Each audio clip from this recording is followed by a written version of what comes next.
नमस्कार, मी डॉक्टर शिवाजी वाघ, संचालक aspire education institute, Chhatrapati Sambhajinagar.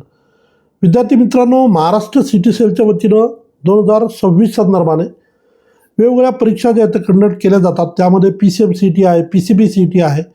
यासोबतच एक महत्त्वाची परीक्षा सिटी सेल कंडक्ट करतं, ती म्हणजे MH नर्सिंग CET. आता हा नर्सिंगच्या बाबतीतला जो विषय आहे तो बऱ्याचदा विद्यार्थी व पालकांपर्यंत आत्तापर्यंत व्यवस्थित पोहोचलेला नाही आहे. त्याचं कारण असं आहे की बरेचसे विद्यार्थी जेव्हा नीटची तयारी करतात आणि त्यांना असं वाटतं की आपण जेव्हा नीटची तयारी करतोय तर याच माध्यमातून भविष्यामध्ये आपण नर्सिंगला पण ॲडमिशन घेऊ शकू. परंतु असं नाही आहे मित्रांनो. महाराष्ट्रामध्ये एखाद्या विद्यार्थ्याला भविष्यात 2026-27च्या अकॅडमिक इयरमध्ये जर BSc नर्सिंगला प्रवेश घ्यायचा असेल तर त्यासाठी महाराष्ट्र सिटी सेलकडनं एक सेपरेट परीक्षा कंडक्ट केली जाते. त्या परीक्षेचं नाव आहे MH नर्सिंग CET 2026. आता या नर्सिंग CETबद्दल, याच्या आलेल्या अर्ज प्रक्रियेबद्दल आपण यापूर्वी पण व्हिडिओ केलेला होता. पूर्वीची जे काय शेड्यूल होतं किंवा जे वेळापत्रक होतं त्यानुसार 24 फेब्रुवारी अर्ज करण्याची शेवटची तारीख होती. परंतु आजच नवीन शेड्यूल उपलब्ध झालेला आहे, ज्या माध्यमातून नर्सिंगला अर्ज करण्यासाठीची वेळ वाढवून देण्यात आलेली आहे. परंतु या व्हिडिओमध्ये फक्त शेड्यूलच न सांगता साधारण परीक्षेचा पॅटर्न काय असतो, किती मार्काची परीक्षा असते, किती वेळ यासाठी उपलब्ध असतो, ह्या सगळ्या गोष्टीसुद्धा तुम्हाला मी या ठिकाणी सांगणार आहे. त्यामुळे आपण हा व्हिडिओ शेवटपर्यंत पहा आणि गरजू मुलांना नक्की शेअर करा. आता सगळ्यात पहिले आपण हे बघूया की आपल्याला या MH नर्सिंग CETला ॲपियर होत असताना कुठले कुठले सब्जेक्ट त्या परीक्षेला असतील.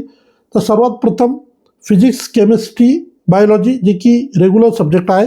याशिवाय 20 मार्कासाठी तुम्हाला या ठिकाणी इंग्लिश हा एक सब्जेक्ट असतो आणि 20 मार्कासाठी तुम्हाला नर्सिंग ॲप्टिट्यूड हा एक सब्जेक्ट असतो. म्हणजे थोडक्यात एकूण 100 प्रश्न असलेली, प्रत्येक प्रश्नाला 1 मार्क असलेली एकूण 100 मार्काची ही परीक्षा आहे आणि प्रत्येक विषयाला 20 क्वेश्चन आणि 20 मार्क असं वेटेज आहे. त्यामध्ये फिजिक्सला 20, केमिस्ट्रीला 20, बायोला 20, इंग्लिशला 20 आणि नर्सिंग ॲप्टिट्यूडला 20 अशा पद्धतीनं 100 मार्काची परीक्षा असेल. यासाठी 100 प्रश्न असेल आणि प्रत्येक प्रश्नाला 1 मार्क असेल. आता याच्यामध्ये 11वी आणि 12वीचा सिलेबस असतो.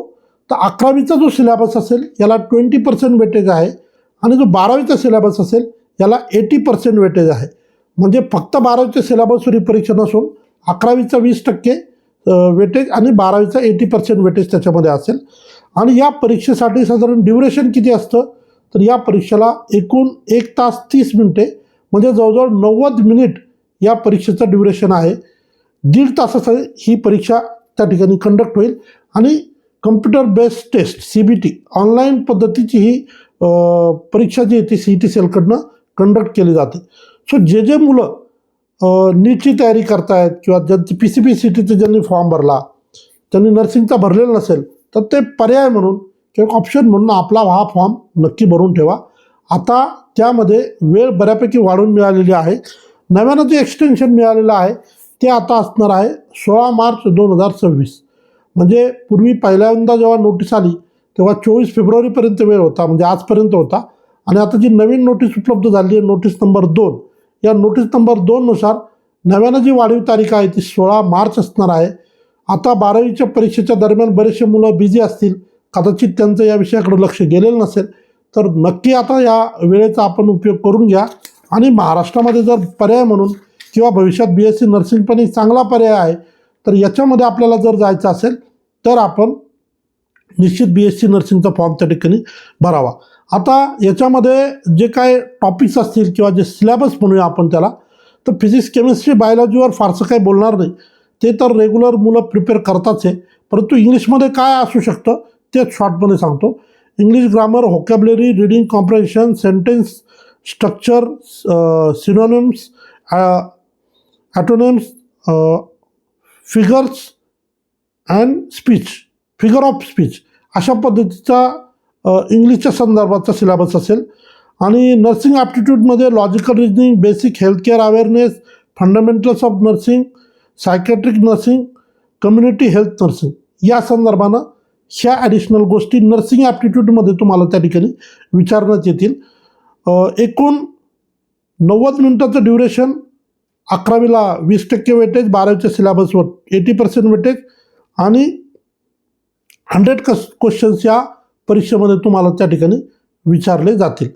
सो जे मुलं BSc नर्सिंग करू इच्छितात, ज्यांना आतापर्यंत माहिती नाही की बाबा महाराष्ट्रामध्ये MH नर्सिंग CET नावाची एक वेगळी परीक्षा नर्सिंगच्या प्रवेशासाठी द्यावी लागती, तर अशा मुलांना हा व्हिडिओ शेअर करा. ज्या मुलांचा PCB ग्रुप आहे, एक नीटची तयारी करताय परंतु नर्सिंग एक पर्याय म्हणून आपल्याला असावा असे ज्यांना वाटतं त्यांनीसुद्धा नर्सिंगचा फॉर्म नक्की भरा. उद्या जर दुर्दैवानं नीट परीक्षेत कमी गुण आले आणि फिजिओथेरपी वगैरे सारखे कोर्सेसला आपल्याला जायचं नसेल तर त्या ठिकाणी नर्सिंगचा एक पर्याय उपलब्ध असतो. आणि मागच्या वर्षी महाराष्ट्र शासनाने बरेचसे नवीन गव्हर्मेंट नर्सिंग कॉलेज सुरू केलेत. आता नर्सिंग कॉलेजची संख्या जवळजवळ 16च्या आसपास मला वाटतं गेलेली आहे. आणि शासकीय कॉलेजमध्ये BSc नर्सिंग करायला मिळालं तर तिथं तुम्हाला शिक्षणही चांगलं मिळेल, प्रॅक्टिसही चांगली मिळेल आणि फीस फार अल्प फीस असते, म्हणजे फार कमी फीस त्या ठिकाणी तुम्हाला असते. अर्थात त्यामध्ये मुलींना मोफत आहे, रिझर्व कॅटेगरीच्या मुलांना पण ऑलमोस्ट मोफत आहे, तर त्याचा फायदा तुम्हाला त्या ठिकाणी मिळणार आहे. सो जे मुलं BSc नर्सिंग करू इच्छितात ते, किंवा ज्यांना आतापर्यंत BSc नर्सिंग काही डोक्यात नव्हतं अशा मुलांना BSc नर्सिंगचा फॉर्म भरायचा असेल तर नव्यानं जी डेट आहे 16 मार्चपर्यंत वाढलेली आहे. नक्की आपण याचा फायदा घ्या आणि हा फॉर्म आपण नक्की भरा. या ठिकाणी थांबतो. धन्यवाद.